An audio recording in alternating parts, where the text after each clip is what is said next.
우리 인류는 자연적, 사회적 여건에 따라서 최적의 에너지를 선택하고 에너지원과 사용 형태를 끊임없이 바꿔나가고 있는데요. 물이라는 자연 에너지에서부터 석탄과 석유, 또 전기로 이어진 에너지원의 변천사는 산업의 형태도 변화시켰습니다. 최근에는 안전하고 깨끗한 에너지가 각국 에너지 정책의 화두로 부상하면서 석탄과 원전 비중은 감소하고 재생에너지의 신규 건설과 투자는 증가하고 있는데요. 그래서 오늘 이 시간에는 에너지원의 변화에 따른 산업의 변화와 또 발전에 대해서 경제산업부 염현석 기자와 함께 이야기 나눠보도록 하겠습니다. 자, 염 기자, 일단 산업이 발전을 하기 위해서는 에너지가 원활하게 공급이 돼야 되기 때문에 에너지원의 변화와 산업의 발전은 뭐 때려야 뗄 수 없는 그런 관계가 될 것 같아요. 네, 그렇습니다. 이게 한번 예를 들어서 한번 설명을 해볼게요. 일단 산업화가 시작되면서 인류는 말 그대로 에너지와의 전쟁에 돌입하게 됩니다. 사실 첫 번째 산업혁명이라고 하면 우리 너무나 잘 알고 있죠. 네네. 영국에서 시작된 산업혁명. 그때 주 에너지원이 석탄이었습니다. 왜냐하면 석탄을 이용을 해서 네. 증기 발전을 돌리거든요. 그때 가장 먼저 생겨난 게 증기 기관차입니다. 맞아요. 네. 증기 기관차가 인류의 생활을 혁신적으로 바꿨거든요. 오. 그렇다 보니까 석탄을 이렇게 막 이용하다 보니 가장 먼저 시작한 영국이 그때 당시에 산업의 패권을 장악을 하게 되는 거죠. 에너지를 잡으니 패권을 잡게 됐군요. 그렇죠. 네. 그때부터 영국의 별명이 하나 생깁니다. 네. 태양이 지지 않는 나라. 영국에서 시작된 그 산업혁명이 유럽 전역으로 이렇게 넓혀지면서 석탄이 지배하는 세상이 된 거죠. 그렇다면 이 석탄, 그 다음에 중요한 에너지가 무엇일까요? 석유 아니었을까요? 석유가 그러면 잘 시작된 때를 한번 보시면 네네. 1차 세계대전 정도까지는 그렇게 석유가 많이 이용이 되지 않습니다. 사실 그 2차 세계대전 독일이 처음에 전쟁의 패권을 전쟁의 승기를 조금씩 잡아가죠. 근데 미국 같은 경우가 후발주자로 들어오면서 대량 산업을 확 발전시킵니다. 그러면서 2차 대전에 완전 승기를 잡고 승전국이 되죠. 네. 그때부터 시작된 게 바로 석유의 시대가 열리는 겁니다. 석유 시대에 미국이 잡은 에너지 패권을 지금의 화폐, 달러까지 이어지면서 미국이 그러네요. 초강대국으로 이어지게 된 겁니다. 그러면 그때부터 시작된 미국의 이런 석유 패권, 우리가 언제죠? 오바마 때 네네. 보면 셰일가스가 한번 붐이 일어났잖아요. 그때까지 계속 석유의 패권이 이어지고 있는 겁니다. 그런데 문제가 하나 생겼어요. 뭐예요? 석유가 아마 셰일가스가 2012년, 13년, 14년, 15년 네. 막 이럴 때 굉장히 굉장한 이슈가 붐이었었죠. 많이 네네. 됐었거든요. 근데 2015년에 파리 기후협약이라는 게 열립니다. 아. 이게 화석 에너지를 너무 이렇게 쓰다 보니까 힘들어지는 거예요. 네네. 기후가 자꾸 이상하게 되고 날씨도 변하게 되고요. 그렇다 보니까 사람들이 깨끗한 에너지를 조금 찾게 되는 거예요. 사실 지금까지 온실가스 배출량을 보면 한 70%가 에너지 관련돼서 나오는 네네. 거거든요. 그러니까 이 에너지만 조금 바꿔줘도 사실 온실가스를 확 줄일 수 있어요. 그렇기 때문에 인류가 선택한 건 청정 에너지라고 하는 거죠. 그 관련된 산업마저 이렇게 선도할 수 있는 기회가 있다라는 겁니다. 이게. 알겠습니다. 그러니까 우리는 뭐 약간씩 한 발씩 늦는다는 에너지와 관련해서는 한 발씩 늦었던 그런 느낌이거든요. 근데 지금 살펴보면 뭐 전 세계 주요 선진국들과 어느 정도 위에 있는지 모르겠으나 그래도 크게 뒤처지지 않는 느낌이라서 우리나라의 에너지 변천사는 어때요? 우리나라 같은 경우에는 석탄의 시대를 살짝 건너뛴 느낌이 있어요, 사실. 사실 우리나라는 석유 위주의 국가였어요. 네. 석유에 굉장히 의존도가 많았기 때문에 예전에 우리나라 지금도 물론 그렇지만 석유 파동 나면 굉장히 경제가 힘들어지잖아요. 네네. 이게 굉장히 힘들었을 때가 한 번 있습니다. 1970년대, 80년대 일어났던 오일 쇼크, 네. 1, 2차 오일 쇼크예요. 이때 보면 정확한 숫자는 모르겠는데 그때 보면 우리나라 물가가 정말 초인플레이션 가깝게 엄청나게 오릅니다. 네네. 그럼 정부에서 생각하는 건 딱 뭐겠습니까? 아니죠. 네. 에너지원을 다변화시켜야 되겠다. 그렇죠. 근데 석유랑 좀 비슷한 에너지를 쓰고 싶고 그래야지 우리나라가 조금만 개량을 하면 쓸 수 있는 그런 에너지원을 찾은 건데 그때 우리나라가 눈을 돌린 것이 바로 천연가스, 가스 산업입니다. 네. 이때 정부가 기업을 하나 만듭니다. 그게 지금 수소를 가스공사? 하는 한국가스공사를 네네. 만듭니다. 한 38년 전쯤에 만들거든요. 그때 이제 처음으로 이렇게 우리나라에도 가스 산업이라는 게 도입이 되죠. 그리고 가스에 들어가려면 일단 여러 가지 부자재가 필요하죠. 네. 그게 대부분 산업의 쌀이라고 불리우는 철강. 아. 그리고 가스를 돌리려면 가스 좀 위험하잖아요. 네네. 그거를 또 완벽하게 제어할 수 있는 기계. 네네. 그리고 또 뭐가 필요해요? 운반해야 되잖아요. 네네. 조선. 아. 기본적으로 들어가는 이런 협력 분야만 해도 굵직굵직하게 한 3개 정도가 들어가게 됩니다. 그렇게 보면 가스 산업이 우리나라에 딱 들어왔을 때 네네. 이 3가지 산업이 한꺼번에 클 수 있는 기회가 생긴 거죠. 그런데 이게 가스 산업이 처음에 딱 들어왔을 때 그런 인식이 되게 낮습니다. 우리가 흔히 말해서 지금도 생각해 보면 어디에 연료전지 발전소, 그러니까 네. 수소 발전소가 들어온다. 수소 충전소 들어오는 것도 굉장히 꺼려해요. 싫어하죠. 네. 그때도 과거에도 똑같은 일들이 있었어요. 아. 지금 보면 우리 집에 다 도시가스 들어오잖아요. 네. 어떻게 생각하십니까? 그거 당연히 안 들어오는 게 안 그쵸. 들어오는 게 이상한 거죠. 안 들어오는 게 이상해요. 왜냐하면 그만큼 이제 가스는 안전하다고 믿기 때문이에요. 인식하게 근데 됐죠. 네. 처음에 되게 싫어했대요, 주변에서. 그러니까 석유 골로 쓰고 이런 분들이 가스처럼 위험한 거를 왜 우리 집에 폭탄을 설치해 뭐 이런 식으로 인식했을 수도 있겠네요. 맞아요. 그런 그런 얘기들이 참 많이 있는데요. 그 관련된 네. 영상들이 있거든요. 네. 한번 좀 보시고 이야기해 보시죠. 네. 우리나라는 부존 자원 중에서도 특히 에너지 자원이 부족한 나라였고 1973년 발생한 제1차 석유 파동은 에너지 수급이 취약하던 우리나라의 실정을 극명하게 보여주는 계기가 되었고 결국 1차, 2차 석유 파동을 겪고 난 후 에너지 수급 문제를 해소하기 위해 연료 수입의 다변화 정책을 추진하게 됐는데요. 일단 잘 아시는 것처럼 한국가스공사는 이제 2차 대전 이후에 1973년하고 1979년도에 1차 및 2차 오일 파동이 전 세계적으로 일어났습니다. 오일 값이 폭등해가지고 전 세계가 이제 예컨대 에너지에 대한 어떤 그 수급이 불안정하다는 그런 이슈 하에 이제 아시다시피 우리나라도 1983년도에 한국가스공사라는 회사를 설립을 해서 에너지를 다변화하고 국가의 기간 산업인 에너지원을 확보해야 되겠다 이런 취지로 이제 이후 석유보다 저렴하면서 환경오염 문제까지 동시에 해결할 수 있는 LNG 도입을 결정. 이에 1982년 12월 한국가스공사법이 공표되고 이듬해 8월 국내 천연가스의 장기적이고 안정적인 공급을 위해 한국가스공사가 탄생하게 되었습니다. 물론 석유를 보조할 수 있는 에너지원으로 주목받는 천연가스의 도입이 처음부터 쉬운 일은 아니었는데요.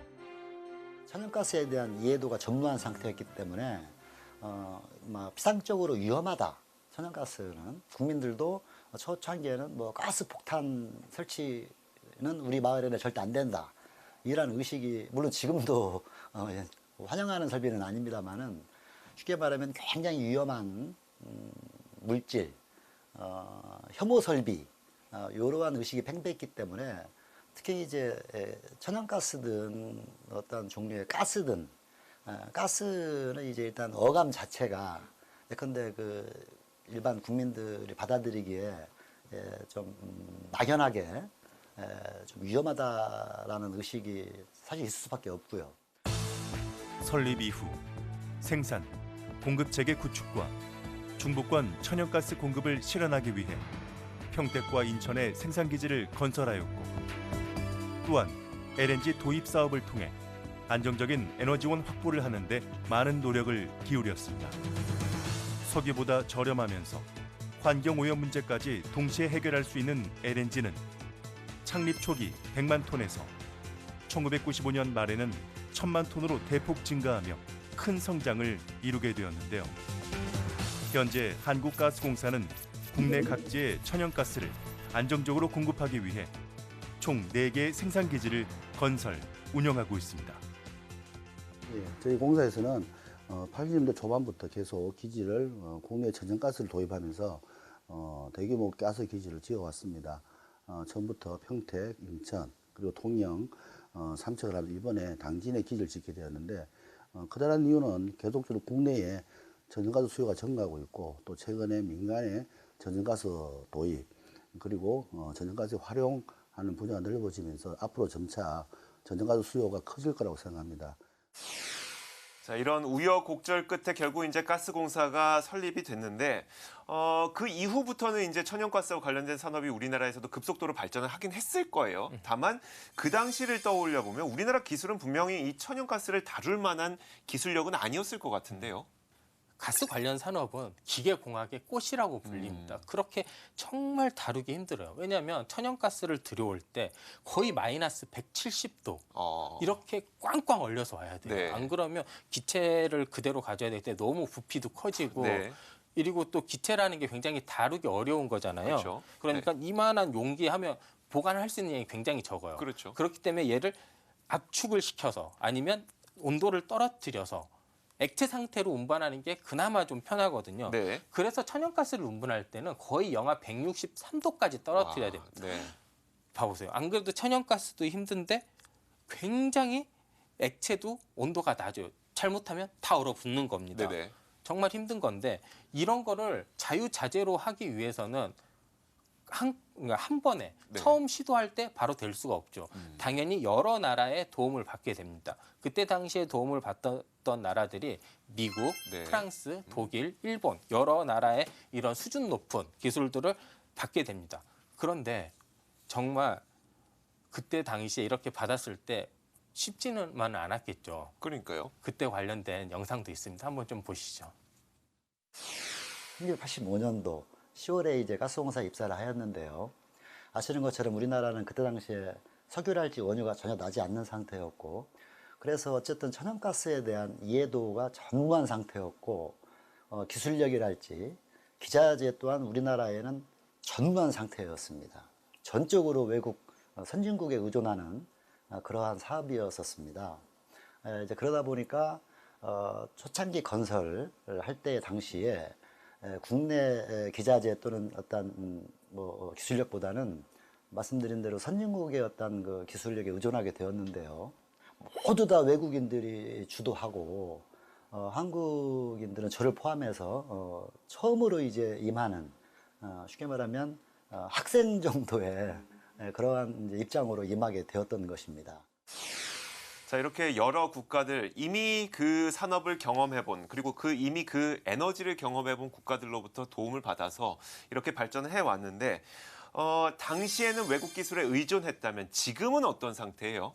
지금 보면 우리 작년부터 심심치 않게 나오고 있죠. 네. LNG 운반선. 네. 혹은 추진선. 그렇죠. 우리나라가 지금 싹쓸이 하고 있다. 네. 여러 가지 얘기가 많이 나오잖아요. 외국은 가스 산업 관련 기술만 거의 100년의 시간을 투자를 해서 지금 이렇게 발전을 시켰습니다. 근데 우리나라 같은 경우에는 어떠냐면요. 40년이에요. 거의 한 3분의 1, 네. 뭐 조금 많으면 한 2분의 1 정도의 시간밖에 없는데 대부분 좀 따라잡았다라고 합니다. 이렇게 단기간, 굉장히 짧은 시간이잖아요. 네. 가스 산업같이 이렇게 어려운 산업을 한 번에 수준을 높일 수 있었던 거는 딱 하나입니다. 정부 관련된 보도 자료를 보면 특히 산업 육성 관련해서 보도 자료를 한번 보면 시청자분들도 한번 좀 자세히 보시면 재밌을 텐데요. 네. 뭐 하나 발표를 내잖아요. 네. 그러면 우리나라 정부는 정확하게 한 가지 원칙을 지킵니다. 뭐예요? 처음에 재정을 놓고요. 네. 그 다음에 대기업, 중소기업 간에 상생을 시킵니다. 네네. 그래야지 욕을 안 먹거든요. 그렇죠. 대기업만 도와준다고 할 수도 없고 네네. 중소기업만 도와주기에는 너무 시간이 오래 걸리고요. 네. 그렇기 때문에 이런 유기적인 관계, 그러니까 정부와 기업, 대기업, 중소기업 이렇게 세 개의 삼각고리가 되게 유기적으로 잘 돌아갈 수 있는 구조를 만듭니다. 그리고 모든 산업의 핵심은 바로 국산화입니다. 네. 이 국산화에 발맞춰서 여러 기업들이 굉장히 많은 그런 노력을 투입을 하게 됩니다. 네. 그렇게 돼서 이제 가스 산업 같은 경우에는 운반할 수 있는 운반할 수 있는 도구들, 그리고 그 저장할 수 있는 것들, 네. 그리고 가스를 돌릴 수 있는 핵심 기술, 이 세 가지 축을 기반으로 우리나라가 국산화에 성공을 하게 되죠. 이렇게 되고 이제 LNG가 지금 이제 기후 변화 때문에 약간 좀 주목받는 에너지, 그리고 청정 에너지로 넘어갈 수 있는 징검다리 에너지로 주목을 받고 있는데요. 네. 이때 갑자기 수요가 늘어난 게 바로 LNG를 저장할 수 있는 네. 이런 공간들을 전 세계적으로 전 세계적으로 좀 많이 늘리려고 하는 요구가 있습니다. 이때 가장 좀 수혜를 많이 입는다고 해야 되나요? 네네. 이게 우리나라 포스코입니다. 포스코 같은 경우에는 뭐 세계적인 철강 회사로 조금 유명하잖아요. 네네. 하지만 LNG 관련된, 그러니까 LNG 산업과 관련된 철강 회사에서는 초보자 수준이었습니다. 예전에는. 근데 지금은 굉장히 하이 퀄리티로 높아졌습니다. 그 관련된 이야기도 있는데요. 한번 영상으로 만나보시겠습니다. 해외 철강소로부터 9% 니켈강을 공급받았던 국내 LNG 관련 기업들은 1994년 포스코가 개발한 9% 니켈강을 공급받으며 세계 LNG 시장에서 그 경쟁력을 더욱 강화시킬 수 있었는데요. 우리나라 최고의 철강 기업 포스코는 선박용 LNG 탱크 국산화를 이뤄내기 위해 성분을 제어하거나 표면 품질을 관리하는 등 끊임없이 연구하고 투자해 왔습니다. 근데 이제 가스공사가 한 25년 전에 통영에 LNG 기지를 이제 건설하고자 할 때 당시에는 이 강제를 공급할 수 있는 회사가 뭐 일본에 하나, 유럽에 하나 정도. 그래서 이제 그때 우리가 이걸 이제 공사를 지으려고 그러면 전량 수입을 해야 했고, 그리고 가격이 무척 비쌌죠. 거의 뭐 그 당시에는 이제 부르는 게 값 정도였기 때문에 이제 가스공사하고 저희가 이제 협의를 해서 이걸 국산을 해보자 해갖고 이제 강제를 개발하기 시작했고요. 현재까지 초저온 저장 탱크용 소재로 널리 사용되고 있는 9% 니켈강. 니켈을 9% 함유한 9% 니켈강은 극저온 환경에서도 우수한 강도와 충격 인성을 유지할 수 있는 소재로 LNG 보관, 운반용 육상 저장 탱크에 주로 이용됩니다. 9% 니켈강의 국산화 이후 품질 안정화를 거쳐 2007년부터 소재 생산에 속도를 내기 시작했는데요. 물론 그 제품의 품질과 안전성은 기업 자체 연구소에서 기능성 테스트와 다양한 실험을 통해 검증 후 고객들에게 판매됩니다. 고객사별로 이런 종류의 실험을 이제 요구하시는 고객사분들이 계시고, 저기 제품을 이제 고객사에게 납품하기 위해서 필요한 경우에 이런 장비를 이용해서 테스트를 하고 그 리포트를 고객사에 제공하고 이런 역할을 하고 있습니다. 현재 세계에서 가장 큰 사이즈의 조선용 9% 니켈강을 생산할 수 있는 포스코는 지난 2015년에는 대우조선해양과 공동으로 LNG 저장 시스템에 쓰일 극저온용 소재 고망간강을 개발하기도 했는데요.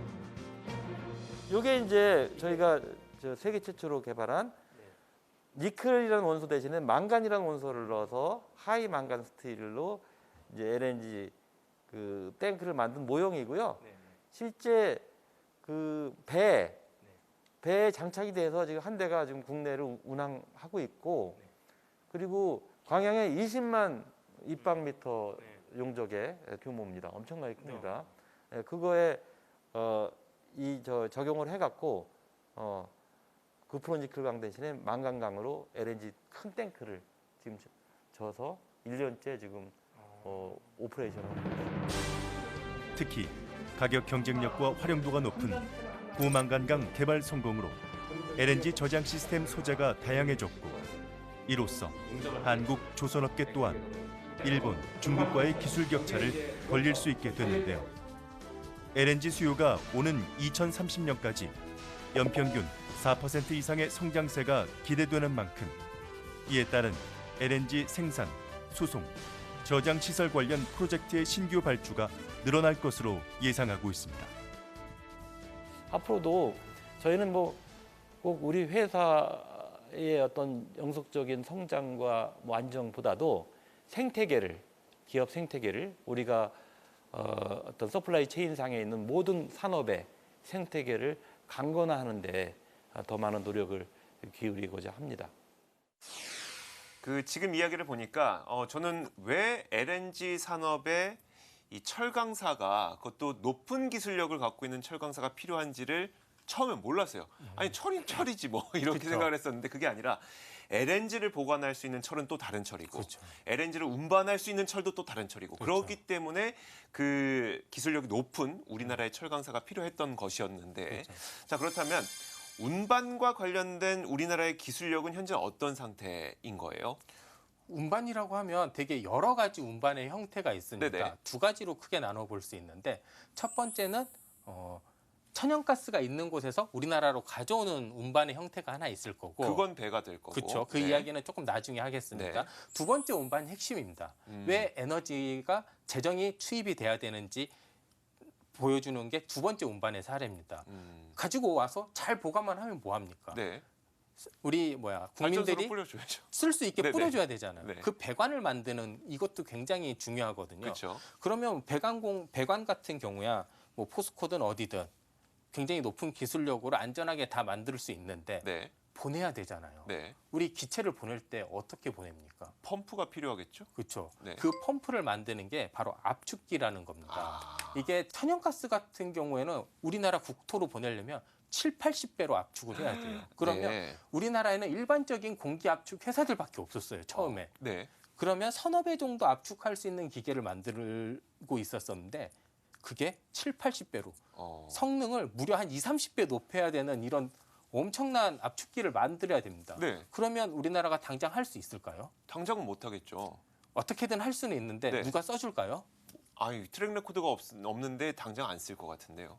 이 때문에 공공기관 그러니까 재정이 조금 필요한 겁니다. 아까 우리나라가 그 산업을 진흥할 때 가장 핵심을 국산화라고 했었잖아요. 네네.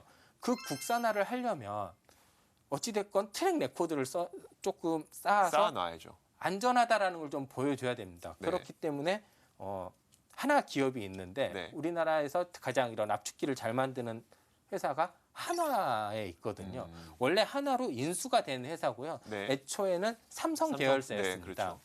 한화도 한번 현장을 한번 다녀왔거든요. 네네, 한번 영상 보시죠. 한번 보시죠. 국산화 가스 압축기를 개발한 이 기업은 현재 국내 1위 산업용 공기 및 가스 압축기 업체 자리를 유지하고 있는데요. 주력 제품은 각종 산업의 제조 공정에 필수로 요구되는 장비 압축기입니다. 이 중 공기 압축기는 석유화학, 철강, 조선, 자동차, 금속 등 다양한 산업의 현장에 설치되는데요.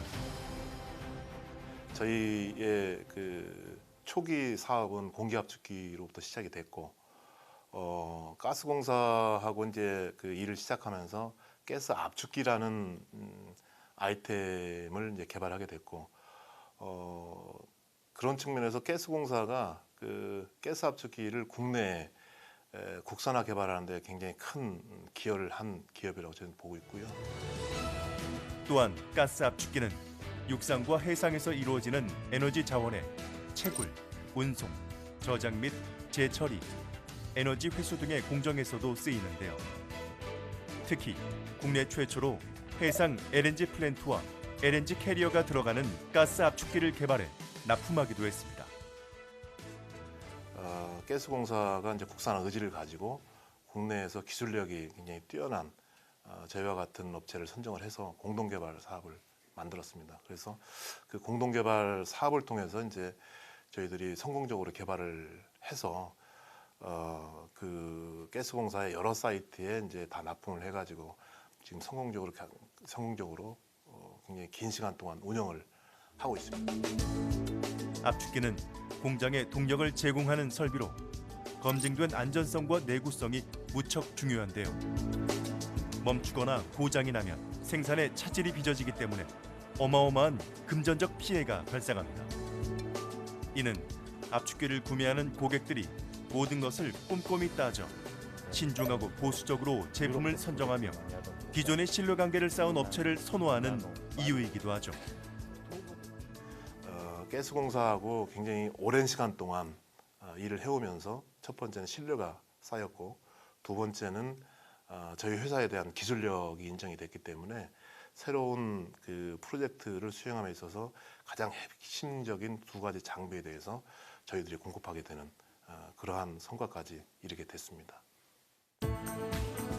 물론 압축기 시장에서 30년간 기술력을 쌓아왔지만 글로벌 기업들과 비교하면 이 기업은 아직 수익성 규모가 큰 편은 아닙니다.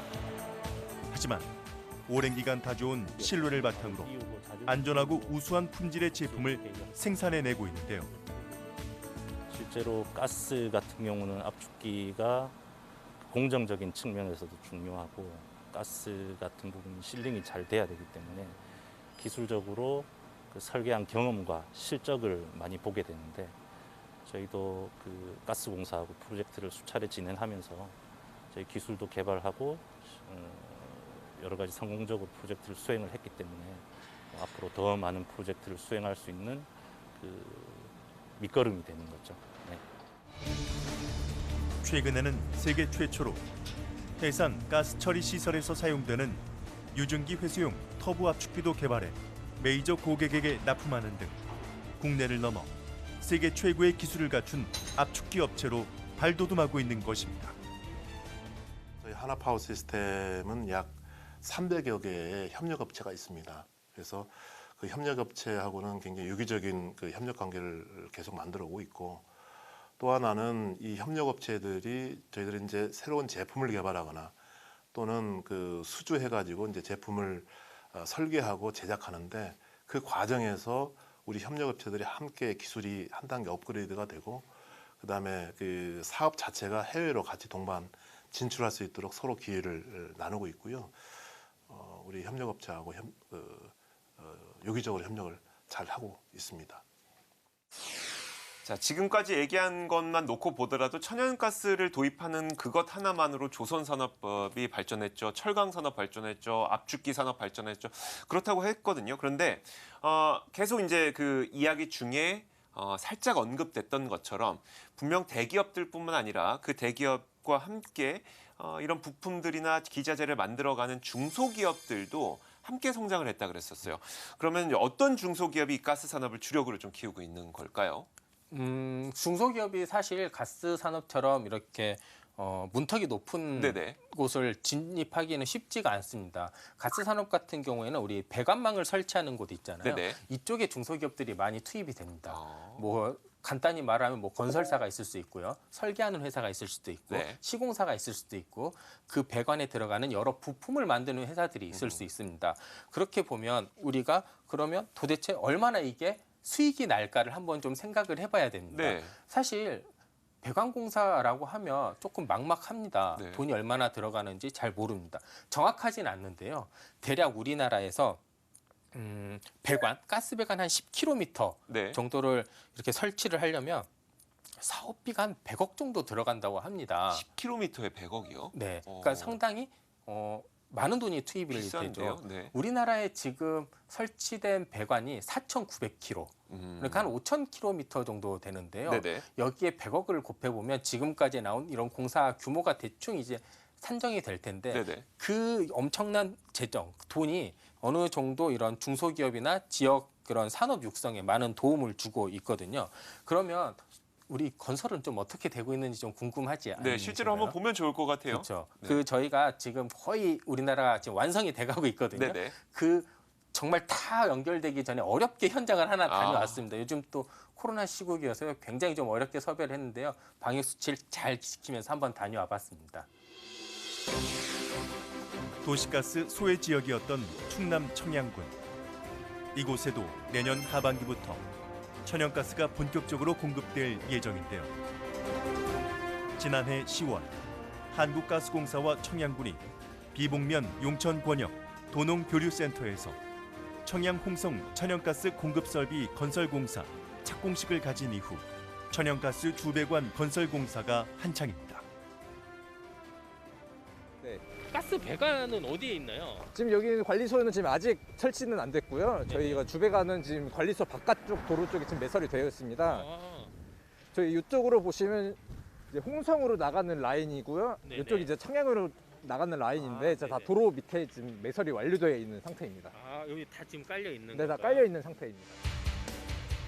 청양읍 내 수요 과정에 대한 도시가스 공급은 2021년 6월 30일 이후 천연가스 주배관공사와 각가정 배관 연결공사 완료 후에 이루어질 전망입니다.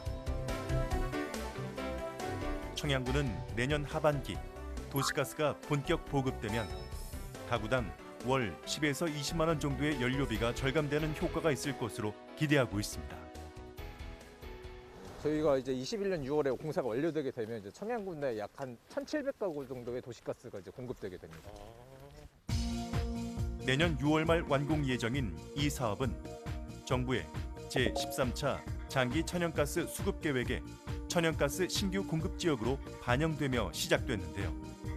특히 기존 배관망 중 지진 등으로 배관 파손 시 우회 배관이 없어서 공급이 불가능하거나 공급 압력 보강을 위해 추가 배관 건설이 필요한 구간 등 안정성 강화를 꾸준히 이어나갈 계획이라고 합니다.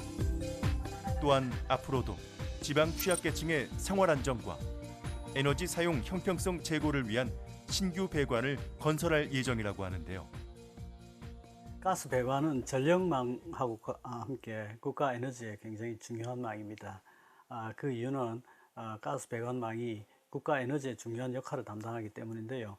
이 가스 사용이 그래서 점점 확대될 수밖에 없는 것은 태양광이나 풍력 같은 친환경 같은 경우에는 에너지가 너무 작아요. 생성될 수 있는 에너지가.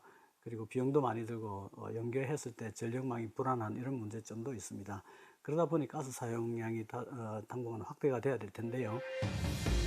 이러한 사업은 기존 가스 배관망 인프라뿐만 아니라 신규 사업을 통한 일자리 창출과 또 다른 에너지 기업의 창업으로 이어질 것으로 보입니다.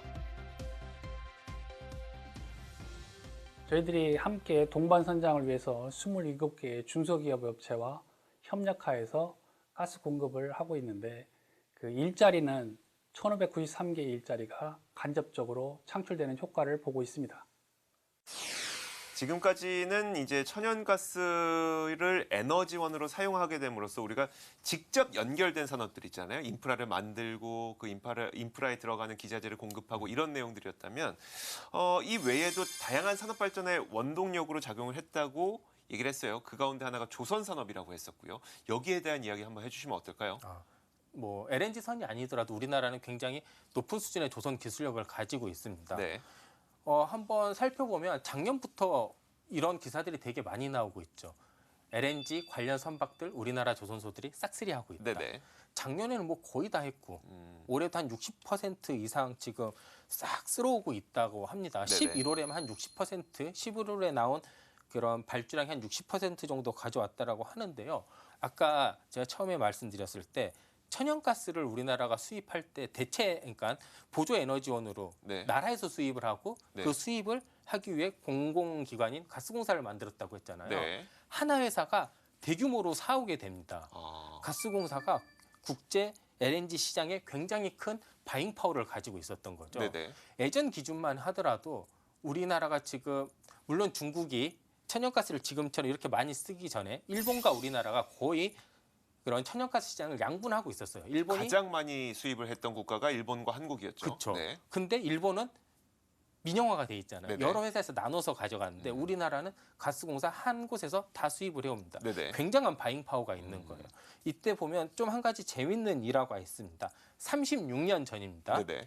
우리나라가 처음으로 인도네시아에서 LNG를 수입하게 됩니다. 네. 그런데 수입할 때 어떻게 해요? 배가 필요하죠. 네. 배요. 근데 가스공사에서 그리고 정부에서 이런 제안을 인도네시아에 합니다. 이왕에 가져올 거 우리가 만든 배로 그냥 가져오면 안 될까? 한국 배로. 네. 와. 그 인도네시아에서 이런 얘기를 하죠. 너네 만들 수 없잖아. 네. 한 번도 안 만들어봤잖아. 이거 그렇죠. 위험한 거야. 네네. 어떻게 할 거야? 그때 정부와 가스공사 이렇게 하죠. 그냥 우리가 만들어서 가져갈게. 네. 뭐 안 그러면 어쩔 수 없고. 네. 배짱을 튕긴 거죠. 네네. 우리가 많이 사가는데 운반도 그냥 우리가 해보겠다라고 한 거예요. 네네. 그렇게 되면 당연히 우리나라 배 그리고 그때 당시에 이런 조선업을 막 이렇게 활성화를 시키고 있었기 때문에 네. 일단 만들어 본 거죠. 이게 그냥 좀 싸게 가져오려고 했으면 외국의 LNG 운반선을 빌려다가 가져왔으면 쉽게 가져왔을 겁니다. 네네. 그런데 그게 아니었던 거죠. 우리는 그래 천연가스 산업을 이왕한 거면 이 관련된 산업도 국산화. 이거 네. 딱 한글 딱 하나입니다. 국산화를 해서 조선도 한번 국산화를 한번 해보자라는 네. 이런 생각을 가지고 가져오게 된 겁니다. 그렇게 그때부터 주구장창 이런 LNG 관련 운반선들을 만들다 보니까 기술력이 좋아진 거죠. 뭐 그때 당시에 네. 직접 이런 여러 느낌들 있잖아요. 그 처음에 이렇게 LNG 수입하고 배 만든다고 했었을 때 그러니까 우리가 LNG를 수입할 때 그 수입 배는 한국 배로 쓰겠습니다라고 했던 그런 결정을 내렸던 그쵸. 그 시점. 네. 그 시점에 그 같이 근무를 하고 그 역할을 했던 분의 이야기를 한번 좀 들어보도록 하겠습니다. 역사의 산 증인의 맞습니다. 이야기 한번 들어보겠습니다. 조선 업계에서 그 LNG선의 국산화를 저희들이 아시다시피 그 해운업계, 조선업계와 같이 손잡고 개발을 했었기 때문에 지금 뉴스에도 간간히 전 세계의 그 LNG선 수주, 한국의 조선업계가 수주하였다라는 뉴스를 볼 때마다 가슴이 벅차오르고 아마 다른 건 몰라도 LNG 선박에 대한 국산화에 성공해서 조선업에서 LNG선을 수주하고 있는 것은 탱크하고 똑같은 거거든요. 그 안에 프로세스도 이제 주배관 공급 현황과 똑같은 축소판이라고 보여지기 때문에 굉장히 프로세스가 복잡하고 또 상당히 그 수주 비용도 비싸고 그래서 아마 고부가 조선업이라고 말씀들을 하시는 것 같은데 그것은 뭐 단연코 저희들과 함께 개발한 또 국산화에 성공한 그런 우리나라 조선업계에서 세계 제1의 LNG선 선박 수주 실적을 볼 때 가슴이 뭉클해지는 그런 느낌을 많이 받습니다. 자, 이렇게 그 가스 산업이 발전하는 거는 어느 정도 이해가 됐는데 사실 우리가 이런 에너지원은 그냥 단순히 발전만이 문제가 아니라 우리가 사용함에 있어서 유지가 잘 되고 그 중간에 문제 생겼을 때 보수도 돼야 되고 유지 보수 관리가 굉장히 중요하잖아요. 이쪽 부분은 어때요? 유지 보수 부분은 제가 정확하진 않는데 단연코 뭐 세계 1등이라고 좀 할 수도 있을 것 같아요. 네. 우리가 가스 산업을 시작한 건 좀 늦었지만 네. 발전시키고 사용하는 거는 굉장히 적극적으로 하고 있습니다. 이렇게 배관망을 부수면서 하면 고치면 의미가 없잖아요. 그대로 유지한 채로 유지도 하고 보수 관리를 해야 되잖아요. 네네. 이때 사용해야 되는 게 피그라는 그런 기계가 있습니다. 네네. 이거 기술이 우리나라가 1등입니다. 어떻게 그걸 증명할 수 있냐면요. 이게 그 가스공사와 부산대가 네. 산학으로 공동으로 이렇게 연구하던 과제였어요. 네. 그러면서 이게 상용화에 성공을 하고 실제로 내놨는데 기존에 있던 제품들보다 성능이 좋은 거예요. 이게 크기가 배관망 같은 이렇게 큰 것도 있는데 이렇게 작은 것도 네네. 있잖아요. 네. 작은 것도 잘 만들거든요. 40년밖에 되지 않고 네. 엄청 뒤에 시작했지만 가스 산업의 후행 산업이라고 할 수 있는 이런 유지 보수 산업에서는 이제 넘버 원이 된 겁니다. 네. 한번 이것도 영상을 통해서 여러 인터뷰와 영상들이 있거든요. 한번 보시도록 하겠습니다. 일명 피그라 불리는 비파괴 검사 장치. 가스 배관망 안을 돌아다니면서 배관에 문제가 생긴 곳을 찾고 보수하는 기계입니다. 이 같은 비파괴 검사 장치는 세계에서 몇 개 회사가 독점하고 있는데 국산화 기술을 개발한 2008년 이전까지 한국 역시 미국을 비롯한 선진 외국 기술에 의존해 배관 검사를 수행해 왔습니다. 하지만 고압 배관망의 결함을 검사하기 위해 비파괴 검사 장비인 인텔리전트 피그를 개발. 2009년에 상용화시킨 이후에는 매년 지하 배관의 내외부 결함을 검사하고 있으며 2,000km의 수행 실적을 가지고 있습니다. 가스공사하고 저희 연구소하고 비파괴 탐지 기술을 개발을 해왔습니다. 차근차근 꾸준히 해왔죠. 마침내 세계에서 제일 탑 수준, 잘하는 탑 수준의 기술을 가지고 있고요. 실증 시험을 지금 하고 있습니다. 누적 마일리지를 쌓으면서 곧 수출까지 갑니다. 배관 초음파 검사 기술 시장은 2015년을 기준으로 우리나라는 151억 원, 해외는 1조 5천억 원 규모로 전망되며 국내외 기업들의 새로운 도전 분야로 손꼽히고 있는데요. 이에 국내에서는 초음파 비파괴 검사 기술 시장을 선점하기 위해 국내 기업이 개발한 초음파 검사 장비를 활용한 비파괴 검사 기술을 국제 표준안으로 최초 제안. 까다로운 검증을 거쳐 제정되기도 하며 세계적으로 주목받고 있습니다. 국가 에너지망과 직접 연결이 되는 것이기 때문에 산업적인 파급 효과가 굉장히 큽니다. 사고를 방지하고 기술 수출까지 가는 것이죠. 저희들이 이걸 하면서 보면 국내에 있는 10개 정도의 중소기업과 같이 이것을 해야 됩니다. 저희들이 혼자 할 수 있는 것이 아니고 가스공사가 중심이 돼서 중소기업과 연결해서 같이 함께 성장하면서 기술을 개발해야 되는 그런 연구가 됩니다. 자, 다른 선진국에 비해서 정말 불과 3분의 1 내지는 절반밖에 안 되는 시간을 통해서 이렇게 전 세계적으로 가장 높은 기술력을 가질 만큼 우리는 천연가스와 관련된 기술을 빠르게 발전시켜 왔는데, 자, 이제는 이제 우리가 새로운 라운드에 들어가지 않습니까? 그렇죠. 이제는 천연가스를 넘어서서 청정에너지, 재생에너지, 이런 신에너지 쪽으로 가야 되는 그런 상황인데요. 자, 그러다 보니까 우리는 이제 청정 에너지의 대표주라고 불리는 이런 재생에너지를 어느 정도 준비하고 있는지가 궁금하네요. 재생에너지를 국가가 기본적으로 인프라를 깔고 그리고 거기에 여러 기업들을 참여하는 형태로 우리나라를 하고 있는데요. 그 형태가 바로 올해 대표적으로 나온 그린 뉴딜이라는 정책입니다. 이게 아마 완전판, 그러니까 완결판, 재생에너지의 완결판이라고 좀 볼 수 있는데요. 네. 그린 뉴딜 정책을 통해 우리나라는 청정 에너지로 가겠다라는 의지를 확실히 표명을 했습니다. 네. 우리 한번 보면 그린 뉴딜 정책이 발표되고 대통령이 가장 먼저 간 곳이 어디인지 혹시 기억나시나요? 어디였었죠? 서남해 해상풍력이라고 아. 해상풍력단지를 가서 네네. 그 직접 보고 왔었습니다. 이 말은 그린 뉴딜이 재생에너지 말고 여러 정책도 다 같이 있는데 재생에너지 단지를 간 거예요. 네. 그러면 에너지 패러다임을 좀 바꿔보자라고 한 거거든요. 그 중에서 이제 가장 주목받고 있는 게 해상풍력, 그리고 올해 그 관련 주가도 많이 움직였었잖아요. 네네. 그래서 그 업체를 직접 다녀와 봤습니다. 전라북도 군산. 이곳에는 국내 유일의 풍력 블레이드 제조업체가 있습니다. 2012년에 설립된 이곳에서는 꾸준한 기술 개발을 통해 사라져가는 국내 풍력 블레이드 기업의 명맥을 이어가고 있는데요. 저희 회사는 기술 개발을 바탕으로 기술 축적을 해왔고 그런 베이스를 통해서 산업 여건이 어려운 상황에서도 살아남게 됐고요. 그리고 나서 기존에 그 사업을 중단하게 된 블레이드 회사들의 어떤 경험과 인력들을 많이 흡수해서 국내의 블레이드의 경험과 기술을 유실되지 않도록 저희가 축적을 해왔습니다. 2013년 2메가와트급 육상용 풍력 블레이드를 상용화하였고 2016년 3메가와트급 육해상용 풍력 블레이드 상용화에 성공했죠. 그리고 2017년에는 블레이드 길이를 65m까지 늘린 저풍속용 3메가와트 카본 블레이드를 개발해 서남해 해상풍력단지에 공급하고 있는데요. 블레이드의 무게를 줄이기 위해 항공우주 분야에 주로 사용되는 탄소 섬유를 접목시켜 블레이드를 개발한 것이죠. 최근에는 전 세계적으로 대형화되고 있는 풍력 시스템을 고려해 블레이드 길이를 100m 이상으로 늘린 8메가와트급 제품도 개발 중인데요.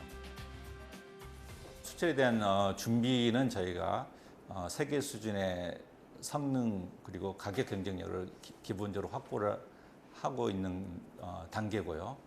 그다음에 해외 시장에서는 1차적으로는 동남아시아나 아니면 대만 해상풍력 쪽이 저희가 목표로 할 수 있는 시장이라고 보고 있습니다.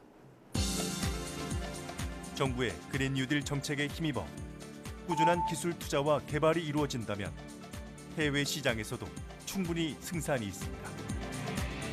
이는 곧 일자리를 만들고 침체된 지역 경제를 활성화시키는 밑거름이 될 것으로 전망됩니다. 메가와트당 고용 창출 효과가 1.6명으로 이렇게 예측을 하고 있습니다. 그래서 정부 3020 계획이 연간 약 1.5기가의 풍력 시장이 예측을 하고 있는데요. 여기에 일자리를 대입을 해보면 연간 한 2,500명 정도의 신규 고용 효과가 있을 거라고 보고 있습니다. 수많은 이 재생에너지 그리고 청정에너지 가운데 단연 많은 분들이 관심 갖고 있는 부분이 바로 수소에너지가 아닐까 싶어요. 수소에너지와 관련해서 현재 어떤 상황이에요?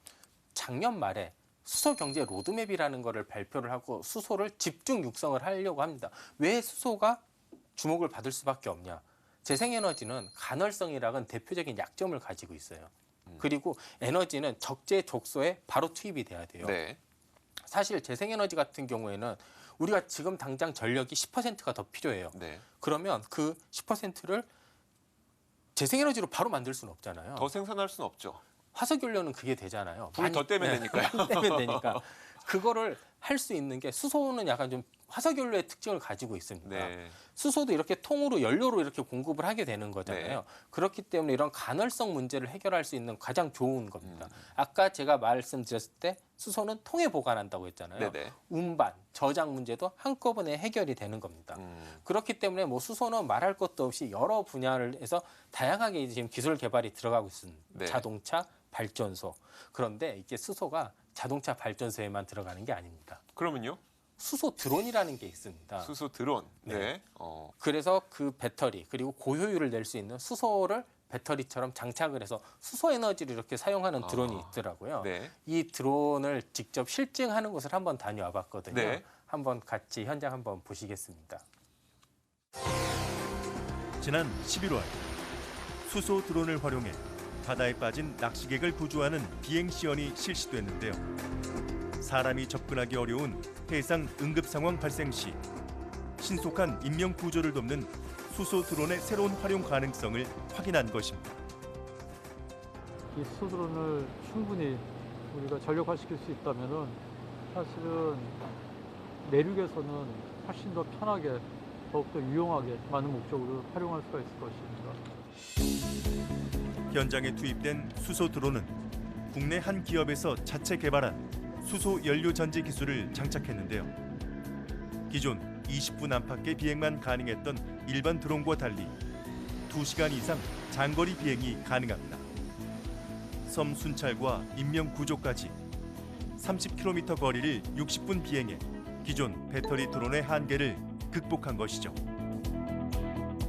저희가 이렇게 수소 용기를 여기 파워팩 안에 딱 삽입을 하면은 수소가 공급이 되면서 전력이 생산이 되는 시스템입니다.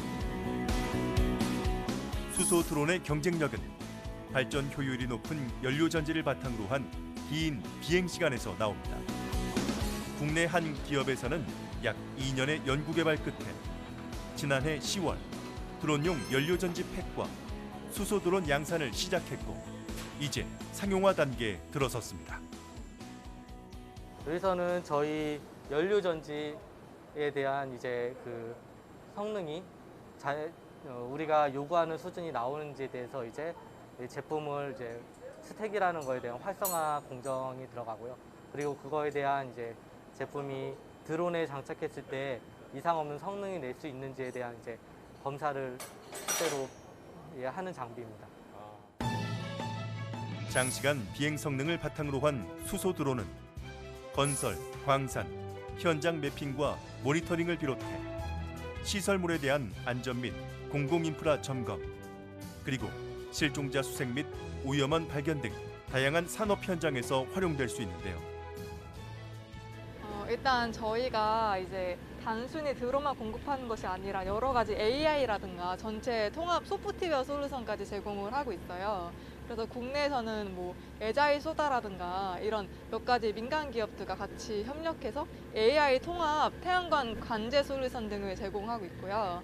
지금 저희가 가스공사와 같이 가스 배관 모니터링 실증 사업을 하고 있고, 한라산에서는 소방본부와 한라산 긴급 장거리 배송 프로젝트를 하고 있습니다. 비행 시간이 늘고 출력이 높아져 수소 드론 활용 분야는 더욱 확대될 수 있는데요. 농업 분야에서도 드론을 많이 이용하는데 특히 드론 방제는 비행 고도가 낮아 인근 농업 농가의 비산 피해를 최소화하고 정밀 방제로 약효 최대화가 가능하며 저비용 고효율을 자랑합니다. 농업 분야라는 게 비단 우리나라에만 넓게 펼쳐진 어떤 산업 분야라고 생각은 되지 않습니다. 전 세계적으로 농업인의 비중이 가장 많다고 생각을 하고요. 그만큼 수소 드론을 활용한 농업 솔루션도 우리나라뿐만이 아니라 다 세계적으로도 많이 이용될 수 있다고 생각을 하고, 실제로 해외 각지에서 농업 솔루션으로 이용하기 위한 문의가 많이 들어오고 있습니다. 최근 제주특별자치도는 드론 실증도시 구축 사업의 일환으로 장기 제공이 가능한 수소 드론을 안전, 행정 분야에 실제 활용하기 위한 사업을 추진하고 있는데요. 특히 수소 드론 기반의 배송, 모니터링 서비스 모델의 상용화를 본격화할 수 있도록 확대해 나갈 것이라고 합니다. 올해 상반기부터 시작해서 지금까지 한 10여 차례 정도 실증 비행을 했고, 저희가 여기서 제주 본부라고 하는데 이 본부에서부터 서귀포 관리소라는 곳까지 약 45km 구간에 대해서 지금 실증 비행을 완료했고요. 그래서 저희 현재는 그 실증이 거의 끝난 상태고, 그 드론을 이용해서 관로 순찰을 대체할 수 있을 정도의 그 비행 성능과 그 기술들을 다 실증을 완료한 상태입니다. 이게 수소까지 한번 봤는데요. 이렇게 에너지라는 거는 굉장히 파급력이 무지하게 큽니다. 하나의 에너지원이 들어오면 그 에너지를 사용하고 이용하는 데만 그치지 않고요. 이 에너지를 이용해서 펼칠 수 있는 다양한 산업들에 이렇게 연계가 됩니다.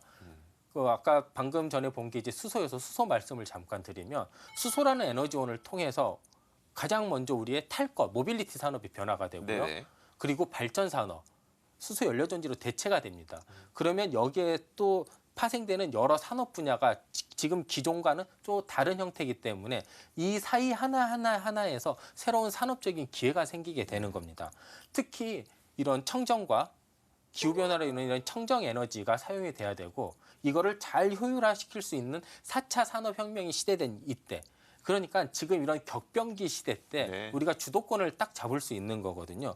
우리가 비록 석탄과 석유 그리고 가스는 조금 다른 선진국에 한 발자국씩 좀 늦게 시작은 했지만 재생에너지와 수소 같은 미래 에너지는 동일선상에서 지금 출발을 하는 입장입니다. 그렇게 되면 이 출발을 할 때 우리가 지금까지 쌓아온 역량으로 쭉 갈 수 있다면 새로운 이런 기회가 되는 에너지 격변의 시대, 에너지 전환의 시대에 우리나라가 조금 더 산업적으로 아니면 이런 에너지적으로 한 발 더 나아갈 수 있지 않을까 생각합니다.